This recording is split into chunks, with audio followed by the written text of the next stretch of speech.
आपके हिसाब से बिहार की शिक्षा समस्या क्या है? किस चीज का कटौती होनी चाहिए और बदलाव की क्या जरूरत है? हाँ, बिहार में तो वैसे बच्चा बच्चा जानता है कई समस्याएं हैं, लेकिन मेरे हिसाब से जो है वो है गरीबी बहुत ज्यादा है यहाँ पे, और उसके कई कारण हैं, जैसे बाढ़ हुआ, सूखा हुआ, बेरोजगारी हुआ, पलायन हुआ, कई कारण है। लेकिन जो सबसे बड़ा कारण मुझे समझ में आता है जो है करार। तो आज भी एक बिहारी बुद्धि और साहस में 100 पे भारी है, फिर भी हम पीछे। बहुत दिनों तक ये लगा कि बहुत दिनों तक सॉफ्टवेयर बनाए जो कि दूसरों के लिए बनाए, आप अपने बिहार को बनाना। देखिए, बिहार को एक नेता नहीं एक नायक चाहिए। जैसे कि मैं 2016 में जब मैं कोचस में आया था, छुट्टियों में ही आया था, तब मैंने एक क्लिनिक खोला वहाँ पे, और उससे अब तक करीब हजारों मरीजे वहाँ इलाज हो चुका है उनका, और लोकल्स को इसका काफी फायदा मिल रहा है।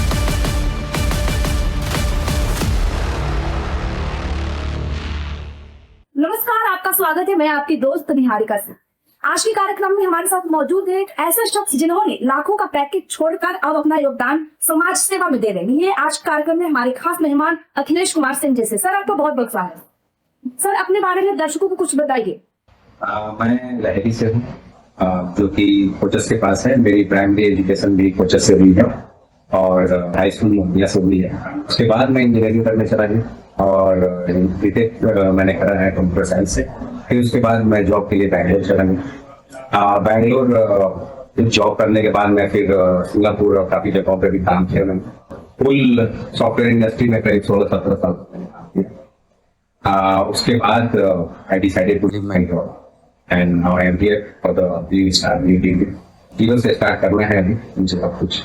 बहुत दिनों तक ये लगा कि बहुत दिनों तक सॉफ्टवेयर बनाया जो कि दूसरों के लिए बनाया, आप अपने बिहार को बनाना।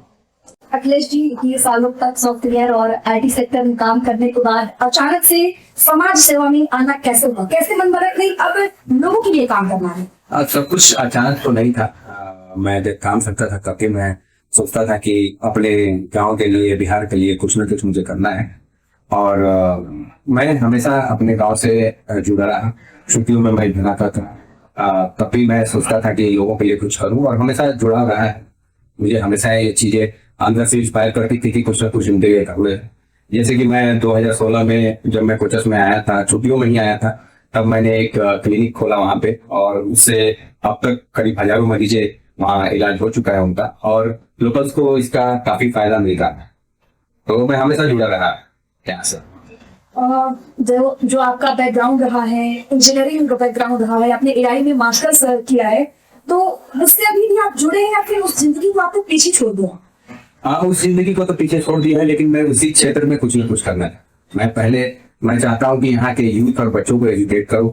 मैं उनको टेक्निकल और कोडिंग सिखाऊं, क्योंकि मैं देखता हूँ कि काफी इधर अभी मतलब सॉफ्टवेयर इतना इंडिया में काफी जॉब के लिए software is the main thing, but अभी भी बिहार के बच्चे बहुत कम।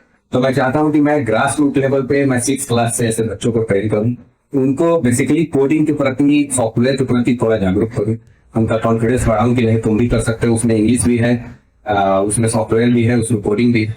तो मैं ग्रास रूट लेवल पे छोटे बच्चों से चालू करना चाहता हूँ, और जो यूथ है कॉलेज लेवल पे, उससे भी मैं चाहता हूँ कि मैं इनको कुछ ट्रेन करूँ। जितना भी अपना अनुभव है मेरा वो वेस्ट न जाए, कुछ न कुछ समाज में मैं डिस्ट्रीब्यूट कर दूँ, और इससे जरूर फायदा मिलेगा।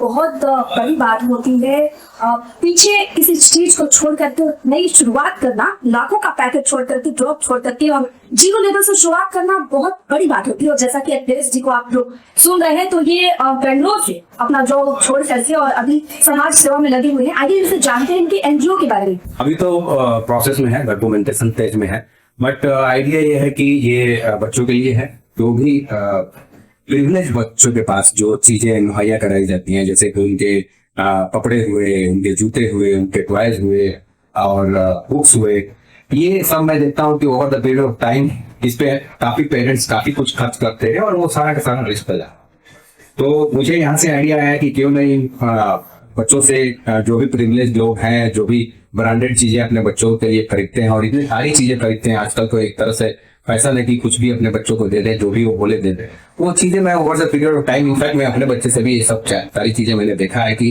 कितनी सारी चीजें वेस्ट होती है। तो वहां से मुझे आइडिया आया कि अगर इस चीज को कलेक्ट किया जाए एक बड़े पैमाने पे, और रूरल एरिया में या अनप्रिविलेज बच्चों को डिस्ट्रीब्यूट किया जाए। तो इसमें बहुत ज्यादा मेहनत की जरूरत नहीं है। Like we have to take and collect from privilege persons and then distribute in society. आपने सम्मान के जी जी, आप क्लास ग्रुप लेवल का बात कर रहे हैं, तो क्लास ग्रुप लेवल पर एक टीम संगठित करना बहुत टफ होता है, काफी चुनौतियां होती है।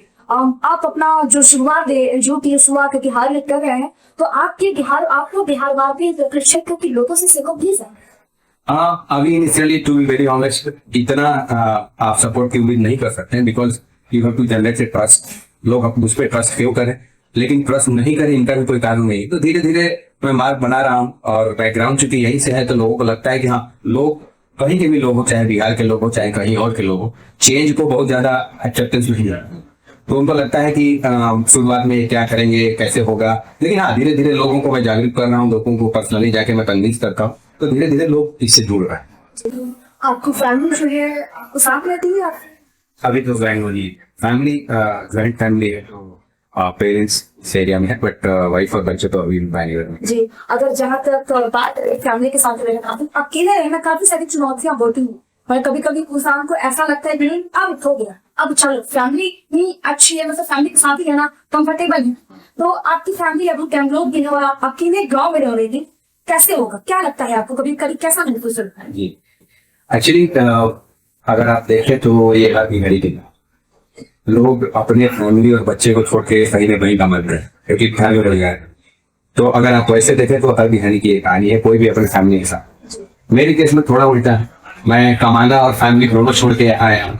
तो धीरे धीरे चीजें हो रही है, धीरे धीरे पूरा बिहार फैमिली बनेगा, और फैमिली हमेशा सपोर्ट है फैमिली का कि जो तुम कर रहे हो उसमें करो। तो इतनी सारी दिक्कतें फैमिली को लेकर तो नहीं है, और जो भी यहाँ लोग वो धीरे धीरे फैमिली बनते जा रहे हैं। जी हाँ, जैसा कि आपने कहा कि आपकी फैमिली काफी सपोर्टिव है, आपकी फैमिली काफी सपोर्टिव है, तो कभी घर आने जो आपकी फैमिली वो नहीं बोलते कि ये कहाँ आ गए तू, अच्छा खासा इतना लाखों का पैकेज कमा रहे थे, इतनी अच्छी लाइफ मैनेज करता हूँ, बिल्कुल अल्लाह के अब ये क्या कर रहे हो, चले जाओ वापस, ये सबसे ऐसे नहीं बोलते? बिल्कुल बिल्कुल बोलते हैं, हर पेरेंट ये बोलेंगे। क्योंकि मैंने बोला ना शुरू में ये कि चेंज एक्सेप्ट करना इतना आसान नहीं है, वो घर वालों के लिए भी, बाहर वालों के लिए भी, समाज के लिए भी। जब भी आप कुछ चेंज की बात करेंगे जो नहीं देखें, उस चीज को एक्सेप्टेंस मिलती नहीं है। और आप एक स्टेबल कैरियर छोड़ के, हाई पेइंग जॉब छोड़ के जब आते हैं, तो पेरेंट्स को भी इस चीज का लगता है कि नहीं ये क्या कर। लेकिन ठीक है, ऐसा भी नहीं है कि पेरेंट्स सपोर्ट नहीं कर, मैं जो कर रहा हूँ उस चीज में सपोर्ट करते रहेगा, बहुत होपफुल नहीं है, बट धीरे धीरे कन्विंस हो गए। जब चीजें देखेंगे कि चेंज हो रही है तो वो भी कन्विंस होंगे। आपके हिसाब से बिहार की शिक्षा समस्या क्या है, किस चीज का कतर होनी चाहिए और बदलाव की क्या जरूरत है? हाँ, बिहार में तो वैसे बच्चा जानता है, कई समस्याएं हैं, लेकिन मेरे हिसाब से जो है वो है गरीबी बहुत ज्यादा है, और उसके कई कारण है, जैसे बाढ़ हुआ, सूखा हुआ, बेरोजगारी हुआ, पलायन हुआ, कई कारण है। लेकिन जो सबसे बड़ा कारण मुझे समझ में आता है जो है क्राइम। और ऐसा नहीं है कि क्राइम में सिर्फ बिहार सबसे आगे है, रिपोर्टेड क्राइम नहीं होते हैं, अनरिपोर्टेड क्राइम नहीं होते हैं, लेकिन जो एक परसेप्शन बना हुआ है अदर स्टेट में और बिहार के बाहर कि बिहार क्राइम का है, उसके वजह से क्या होता है कि क्राइम का परसेप्शन बनने की वजह से कोई भी इन्वेस्टमेंट नहीं है। एक चेन क्रिएट हो गया है कि crime, then no investment, no job, और नो जॉब उसके बाद पलायन और गरीब। तो हमें लगता है कि जो सबसे बड़ा चीज बिहार के लिए काम करने की जरूरत है, उसको क्राइम से बाहर निकालना, एटलीस्ट परसेप्शन से, लोगों के दिमाग से इस चीज को बाहर निकालना होगा कि बिहार क्राइम आ गया है।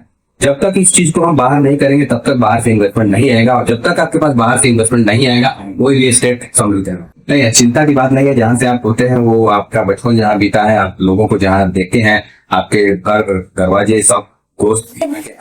आप बिहार को लेकर तो काफी चिंतित हो, क्या प्लान है?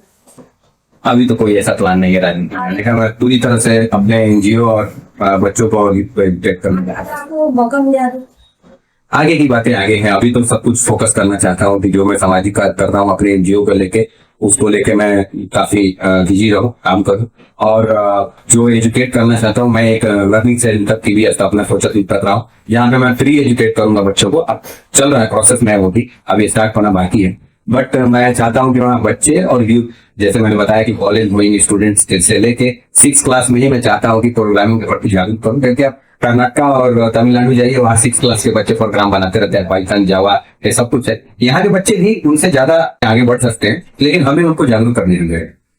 तो मैं इस पे फोकस करता जी जी। एक ऐसे जैसा कि आपने बताया मानचंद आपके पिताजी भी मतलब एक लीडर थे, सामाजिक कार्यकर्ता थे वहाँ, और बिहार विधानसभा चुनाव भी है। तो आपको बिहार की राजनीति में ऐसा क्या है उस मुद्दे पर बात होनी चाहिए, बदलाव होना चाहिए, और बिहार में वो कौन से नेता है जो आपको बेहतर लगते हैं? अब देखिए, मेरी पसंद नापसंद मैटर नहीं है, क्योंकि बिहार की स्थिति बहुत खराब है। और खराब होने में आपको नेताओं का यहाँ पिछले 30-40 सालों में आप देखें तो बिहार को हम लोगों ने मजाक बना कर, चाहे किसी का भी शासन हो, मैं नाम नहीं लेना चाहता। और जैसा मैंने बोला कि मेरी पसंद मैटर नहीं है। आप बिहार की स्थिति देख लीजिए, अदर स्टेट में क्या है या दूसरे के नजर में क्या है। तो 30-40 सालों से हम लोगों ने ऐसा मतलब जो भी करा हो, जात पात की राजनीति की हो, धर्म की राजनीति की हो, जो भी किया हो, लेकिन काम की राजनीति नहीं की। नहीं तो बिहार की दुर्दशा नहीं। आज दुर्दशा तो है, ये तो मानना पड़ेगा। इसलिए मेरी नापसंद और पसंद मैटर नहीं था, यहाँ बहुत काम करने की जगह। और एक टाइम था कि आप चाणक्य और चंद्रगुप्त के टाइम पे अगर आप देखेंगे तो बिहार से ही नीति और नेतृत्व सिखाया जाता था। लोग ऐसा बोलते थे कि अगर तुमको ज्ञान चाहिए तो मगध चलो। करेक्ट। ये क्या हो गया ये? फिर जब जो हमारी इमेज थी, जैसा हम थे, उसको भी हम मेंटेन नहीं कर पाए, तो फिर क्या नेता यहाँ, लेकिन नेता क्या करता है, कोई लीडर क्या करता है, सब फेल।